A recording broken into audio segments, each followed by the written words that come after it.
Hello my dear students! Welcome back to my YouTube channel. This is me once again, Teacher Tin, your science teacher for today.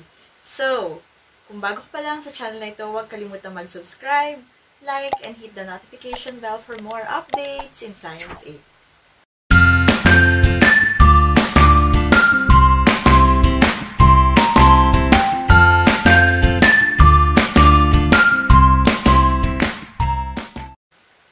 Hello my dear students! So, mabutit nandito muli kayo. And for today's video, i-discuss natin ang second part ng ating previous discussion about the taxonomic levels of classification. So, in our previous vlog, di ba, diniscuss natin yung 8 levels na classification. And sabi ko, for this topic, we will be discussing about the 6 kingdom classification. So, since alam nyo na ang levels of classification from the domain going to the genus. So, ngayon, talahayin naman natin ano ba yung 6 kingdom classification. At bago yun, sige nga, i-recall natin what is kingdom. It's a biological classification which is one of the highest taxonomic ranks just below the domain, used to group together all forms of life that share fundamental, structural, and functional characteristics. Alright, so, maaalala nyo na sa kingdom, meron tayong 6 classification. We have the kingdom Archaea, kingdom Bacteria, kingdom Protista, kingdom Fungi, kingdom Plantae, and last, the kingdom Animalia. Alright, iisa-isahin natin ang mga yan. At sisimulan natin sa kingdom Archaea. So, ang type of cell nito is, of course, they are prokaryotic. Ibig sabihin, no nucleus. At di ba pag sinabi natin prokaryotic, ito yung mga unicellular. We cannot see it by using our naked eye. Kinakailangan pala natin ng microscope kasi ito ay mga microscopic organism. Ang cell structure ng Archaeobacteria, meron itong cell wall, kaya lang wala sila nitong peptidoglycan. And of course, for the habitat, saan ba makikita ang mga Archaeobacteria? Nasa mga extreme environment sila. Ibig sabihin ng extreme, sobrang mainit, pwedeng nasa super hot spring, or pwede rin naman na salt lakes, yung talagang maaalat. And of course, yung nutrition naman ng mga Archaeobacteria, sila yung mga tinatawag na autotroph or heterotroph. Ano bang ibig sabihin ng autotroph? Ibig sabihin, they can make their own food, or heterotroph, they can depend on other organism. What are the examples of kingdom Archaeobacteria or kingdom Archaea? So, the first one is the methanogens, and the other one is the halophiles. When it comes to methanogens can survive in places where there is no oxygen present on bottoms of lakes, swamps, and rice fields. While kagaya ng halophiles, thermophiles, so if you live near rice paddies, swamps, okay, the bubbles that pop at the water surface is the methane. Kaya sinasabi na sa mga Archaeobacteria, ito ay nakatira sila sa mga extreme environment. Kasi nga, pwede silang tumira sa sobrang init, nasa ilalim, halos wala ng oxygen, pero kaya pa rin nilang mabuhay doon. And another example is the halophile. Halophile is salt-loving. Referred to those microorganisms that require salt or the sodium chloride for growth. And they can be found in all 3 domains of life. They can be in Archaea, Bacteria, and Eukarya. Another one is the Eubacteria. Type of cell is prokaryotic. Ibig sabihin, they are unicellular. We cannot see it using our naked eye. Kailangan ng microscope para makita to. Cell wall, parang kagaya rin sa Archaeobacteria. Ang cell wall nito, wala din itong peptidoglycan. And of course, the habitat, it can be found everywhere. Kahit saan makikita natin to. Meron sa soil, meron din sa tubig. Pwede rin meron siya sa inside the human. Kasi yung mga bulate, so yun, etc. So, kahit saan pwede natin makita ang Eubacteria. And for the nutrition, just like the Archaeobacteria, it is also autotroph or heterotroph. Meaning to say, they can make their own food or they can also depend on other organism. Another thing about the Eubacteria, so yung traits sila yung mga tinatawag na true bacteria kasi nga nakikita sila everywhere. And example din nito is yung Escherichia coli at saka Staphylococcus. And let us define So, the bacteria, yung tinatawag na talaga dating bacteria, kaya nga sinabi na true bacteria. So, kung ano man yung naiisip yung bacteria, kung ano yung alam yung bacteria, yun ang eubacteria. So, bacteria consists of a very diverse group. They have varied shapes. They can be found in almost all kinds of places in soil, water, air. Some are present in raw or spoiled food. Others live in or on other organisms, including your body. You must have known that they also cause disease and harm to other organisms. But most importantly, bacteria have a variety of uses for the environment and for humans. As you can see, there are three shapes of bacteria: the spherical or the cocci, the rod-shaped bacilli, or the spiral shape, and others. So when it comes to spherical, yung parang cocci, para siyang mga bilog-bilog na kapag nagdikit-dikit, so, ayun, para siyang chain. Kaya lang yung pag tinapyas natin yung isa-isa talaga niya, it's like a round, kaya spherical, di ba? So, para siyang round talaga. Kagaya sa mga Streptococcus pneumoniae, kagaya sa mga, yan, yung mga bacteria sa, kapag inuubo tayo, sa throat, kapag may bacteria yung ating lalamunan, yan yung mga Staphylococcus aureus, yan. And sa rod-shaped bacilli naman, ito yung mga nagkukos ng anthrax, Bacillus anthracis, yan. Kung mapapansin niyo sa rod shape naman, para siyang oblong. Oblong siya na parang parang hotdog. Yan. So, ganun itsura ng rod shape. And for the spiral shape naman, so para siyang pinagsamang rod shape, tapos meron siyang buntot. Yung mga mahahaba. So, that's the shapes of bacteria. Alam nyo ba na ang pimples nyo, yan, yung mga nakikita nyo pimple mark, pimples sa inyong mga mukha. This is an example of bacteria. Kung bakit tayo nagkakaroon ng bacteria sa ating mga mukha, it's because of that what we call Propionibacterium acnes. That's the bacteria that bacterium that result to pimples. Another bacteria, yan, kapag inuubo, yung parang may TB na. So, may tinatawag tayong Mycobacterium tuberculosis, yung tinatawag na TB. Yan, kung makikita nyo dito sa picture na to, ito ang itsura ng tuberculosis, Mycobacterium tuberculosis, and it is a true bacteria. Another one, ngayong panahon ng tag-ulan, so maraming baha. Alam nyo ba, huwag kayong basta-basta lulusong sa mga baha, lalo na kung meron kayong mga open wound na pwedeng pasukan ng mga bacteria na tinatawag natin na Leptospira interrogans. Alam nyo ba yun? So, Leptospira interrogans, these are bacteria from leptospirosis, a bacterial infection due to exposure to the spirochete bacterium. These bacteria are present in the urine and tissues of cattle, pigs, horses, dogs, rats, and wild animals. It has been found that the largest number of Leptospira bacteria are in the urine of rats. Kaya naman, mag-ingat-ingat, lalo sa mga baha. Huwag kayong susuong sa baha, lalo't alam nyo na may sugat kayo. So, alam nyo, ang Leptospira interrogans, hindi ito basta-basta bacteria. Nung bago pa lang nauuso tong Leptospira interrogans, nakakamatay na to. So, even now, kung hindi siya maaagapan, hindi siya masusolusyonan, so it can cause damage to your health. So, mag-ingat. Another example of bacteria is the Bacillus anthracis, or yung tinatawag natin na anthrax. Alright. So, makikita nyo dito sa picture. Yan. So, it's like a black skin lesions. So, skin anthrax occurs in the Philippines through contact with animal tissues or their products. Inhalation and intestinal anthrax caused by inhaling spores and eating of contaminated or undercooked meat, respectively, are more deadly.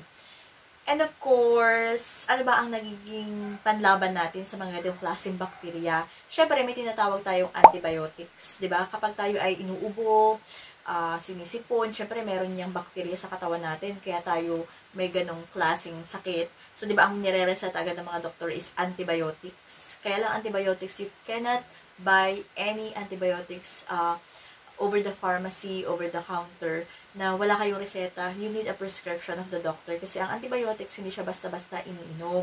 Kasi antibiotics, kapag once na ininom mo yan ng hindi tama, ay maaari siyang mag-cause ng, alam niyo yun, hindi agad-agad, pwedeng hindi na gumaling yung sakit niyo for the next time na magkasakit kayo. Let's say, for example, antibiotic. Ang antibiotic, kalimitan, nire-reseta ng doktor 7 days, 3 times a day.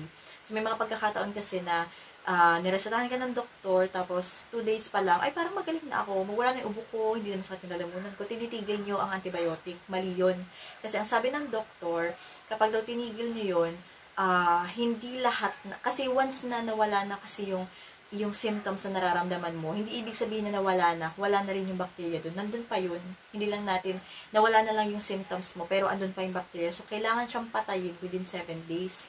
Kasi pag tinigil mo yun, ang mangyayari lang, parang nai-immune yung bacteria dun sa gamot na ininom mo. So, the next time na magkasakit ka ulit, at uminom ka ng antibiotics, hindi na yan tatablan. Hindi ka nagagaling kahit uminom ka ng antibiotics kasi na-immune na yung bacteria dun sa antibiotics na ininom mo. So, kaya, ang antibiotics, hindi siya basta-basta pinagbebenta sa market or sa pharmacy. You cannot buy any antibiotic without the prescription of the doctor. Another one is the streptomycin.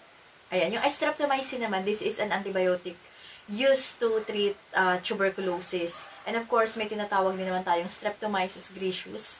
So, this is used to treat certain types of pneumonia. We also have this Streptomyces venezuelae. This produces chloramphenicol used in killing bacteria that cause typhoid fever and skin infections. And we also have this Escherichia coli or the E. coli, naturally found in the large intestine of humans. It feeds on partially digested food, moving from the stomach to the small intestines. And this bacteria, meanwhile, provide the much-needed vitamin B12 that otherwise the human body cannot produce. Alright, and we also have this Lactobacilli bulgaricus and the Streptococcus thermophilus of the lactic acid bacteria group, and these are specifically involved in making sour milk or yogurt. Mga mahihilig dyan sa yogurt o kaya naman ay sa Yakult, oy, mabuti yan. Kasi yun yung pinagkukuha naman natin ng good bacteria. Kaya nga, di ba sabi ng Yakult, okay, 1 Yakult every day, okay. Oy, Yakult, baka naman, may sponsoran mo kami. Huh? Yogurt is made by adding a culture of Lactobacillus bulgaricus present in the starter to skim milk powder. Lactase in the bacteria changes the milk sugar into lactic acid. So, when this occurs, proteins in milk curdle, which gives yogurt its semi-liquid texture. This is a picture of what we call the cyanobacteria, which is a plant-like structure because they have chlorophyll-containing cells. Most of them are single-celled. Some form filaments while others form spores. And we also have this one. So this is the Anabaena azulei, another cyanobacterium which is important in agriculture. It converts nitrogen in air into compounds usable by plants for growth and development. The same is being done by the Rhizobium group of bacteria, and they are present in the root nodules of legumes. They have been developed into microbial pesticide, and it is used to control pests and insects carrying disease-causing organism. How about this one? Kilala nyo ba yan? Nakikilala nyo ba yung bacteria na yan? Alright, di ba? Yan yung usong-uso ng 2020, ang ating coronavirus. Alright, so ano ba ang meron sa coronavirus? Siya ang naghahatid ng COVID-19 na naging cause ng ating pagla-lockdown at ng ating pandemic era. Coronavirus or the COVID-19 is an infectious disease caused by the SARS-CoV-2 virus. Most people infected with the virus will experience mild to moderate respiratory illness and recover without requiring special treatment. Alright, that's it for the kingdom Eubacteria. Alright, so let's proceed now with kingdom Fungi. Fungi, it's eukaryotic. Ibig sabihin, it has nucleus. It's multicellular. And we can see it using our naked eye. Hindi natin kinakailangan ng microscope to see it. Kasi kitang-kita natin ang fungi. And the cell structure, the cell walls are made of chitin. And of course, this is heterotroph. It absorbs nutrients and it also depends on other organisms. When it comes to traits, fungi decomposers absorb nutrients from organic material. And what are the examples of fungi? Of course, yan. Okay, ang fungi example niyan is mushroom, tsaka yung yeast na nilalagay sa bread kapag naggagawa ng tinapay pampaalsa. Those are example of fungi. And when it comes to fungi, nahahati naman yan sa tatlong phylum.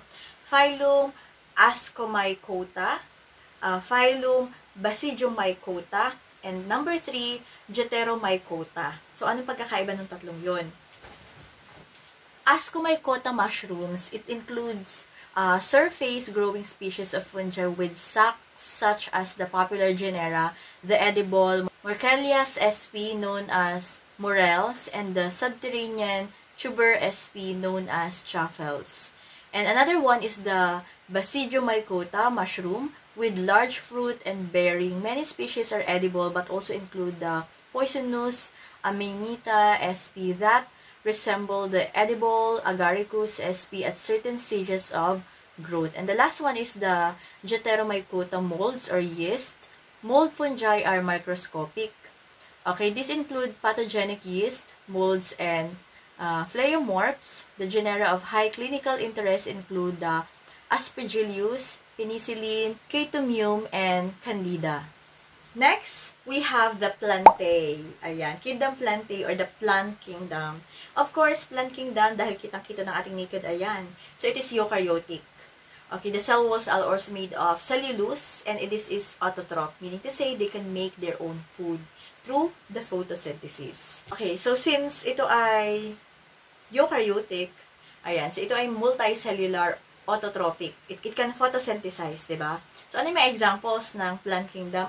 Lahat na nakikita nyong halaman ay plant kingdom.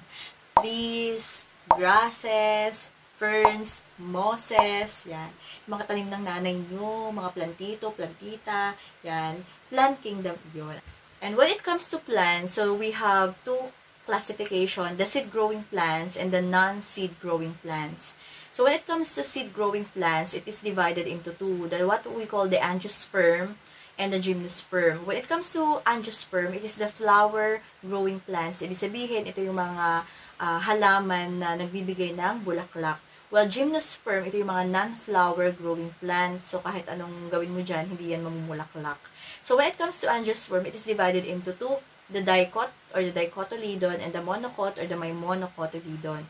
When it comes to dicot, the leaves look like a net. So may makikita kang mga veins dyan. Ang dicot, makikita nyo yung veins na madami. Ano po? So may mga perpendicular veins dyan. Sa monocot naman, puro parallel lang ang kanyang veins. So leaves look like a highway. So when it comes to gymnosperm or the non-flower growing plants, meron tayong dalawa dito. The Phainophyta or the needle-like leaves, yan, parang mga sinulid. And the Gingophyta or the fan-shaped leaves. Okay, doon naman sa non-seed growing plants, ito yung mga halaman na hindi daw nagbibigay ng buto. Okay, the first one is the Pteridophyta and the other one is the Bryophyta. Sa Pteridophyta, these are the plants that have stems and leaves. Yan, kagaya ng mga fern. Pero pagdating naman sa non-seed growing plants na Bryophyta, yan yung parang mga mosses. Nakadikit lamang siya sa mga bato-bato. Doesn't have stems and leaves. Next, let us have number 5 or the Animalia. The kingdom Animalia or the animal kingdom. Of course, these are eukaryotic, no cell wall, and of course, they are heterotroph. Hindi naman sila kayang mag-produce ng kanilang sariling pagkain. So, they depend on other organism. So, sa kingdom Animalia, since they are eukaryotic, they are multicellular. They are heterotrophic, which means they can eat other organisms. They depend on other organisms. Ano ba example sa mga animal? Okay, of course, dogs, insects, fish, yan. Lahat na nakikita niyong hayop. Tayo ba? Do we belong to the Animalia?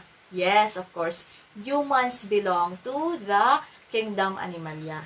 Tayo nga ang highest form of mammals. Malapit na tayo sa primates. When it comes to classification of animals, meron tayong dalawa, the vertebrates and the invertebrates. When it comes to vertebrates, it is divided into two, the warm-blooded and the cool-blooded. So, warm-blooded, kabilang dito mga mammals, yung may mga far babies, yung may mga balahibo. And of course, the birds. Sa cool-blooded naman, kabilang dito ang fish, reptiles, amphibians.